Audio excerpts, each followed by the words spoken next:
Всем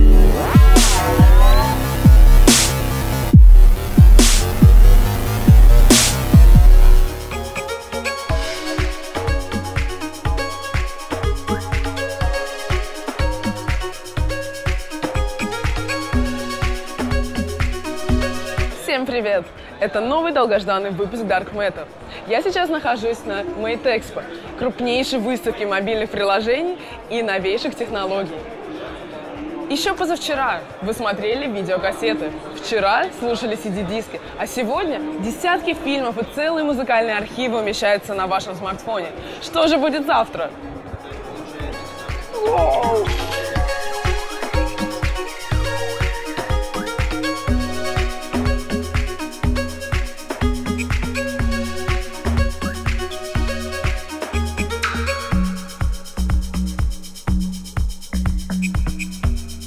Я думаю, что на самом деле есть определенное заблуждение по поводу виртуальной реальности. Все пытаются сделать из них игры.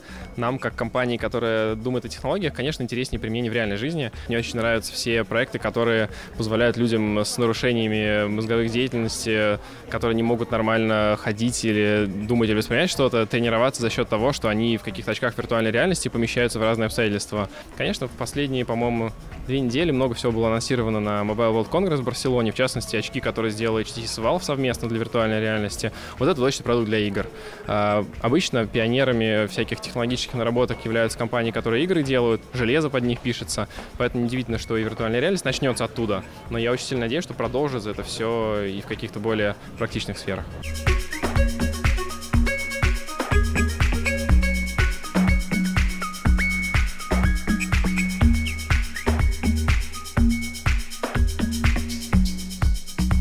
Расскажите, пожалуйста, что такое дополненная реальность и вообще как она может быть полезна обычному человеку?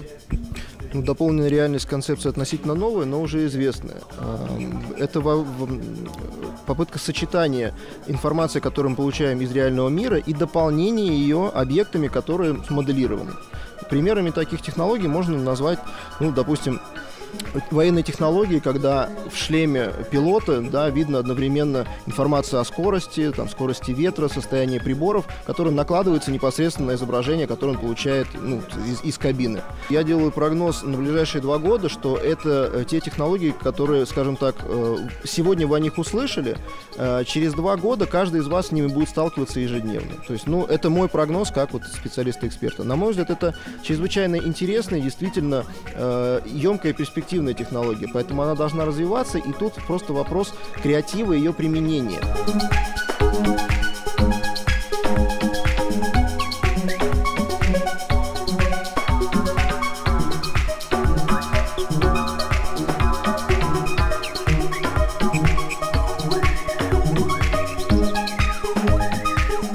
Как вы думаете, сложно ли воплотить стартап в жизнь в России? Вообще отличается ли этот процесс от того, что происходит за рубежом? Естественным образом есть как положительные стороны, так и отрицательные стороны. С точки зрения инфраструктуры у нас нет легкого и стремительного выхода на деньги, например. У вас есть фактически огромное количество организаций, которые вам помогут. Верю, любое упоминание географии в описании вашего проекта является губительным с точки зрения того, как вы в принципе планируете ваш рост. Думайте масштабами планеты, и тогда у вас все получится.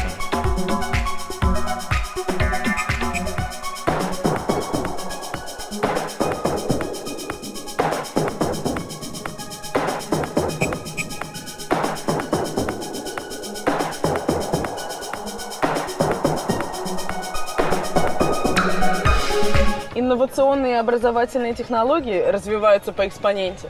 Согласно законам Мура, каждые 18 месяцев происходит новый технологический прорыв. 3D-принтеры, электромобили, машины, управляемые смартфонами, очки дополненной реальности – все это доступно уже сегодня. Я в восхищении, эмоции зашкаливают. Сложно даже представить, что же нас ждет завтра. Будьте в тренде и оставайтесь с нами. С вами была Dark Matter. Всем пока!